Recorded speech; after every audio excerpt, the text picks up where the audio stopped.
Ladies and gentlemen, let's remember to wash our hands before we start. Oh, that's right. Here's a recipe, here's a recipe.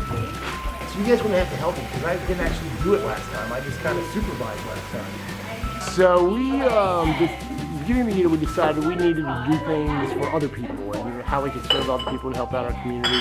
And so we came across Meaningful Meals with the St. Patrick's Center. You're going to put your frozen tortellini in the bottom, and then you're going to pour your red spaghetti sauce on top. So the St. Patrick's Center is it's an organization that helps people get back on their feet. Well, it helps them, it educates them, it helps them with job training. They have their own cafeteria, they have their own restaurant downtown. On top, and we're ready to put the lid on and freeze it. Kids love it, and it's fired up. You kind of see that circle of getting the kids fired up, and when you can be a small part of that, that's a lot of fun.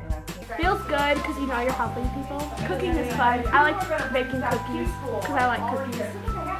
Awesome. Have you ever made casseroles before? I made green bean casserole on Thanksgiving with my mom.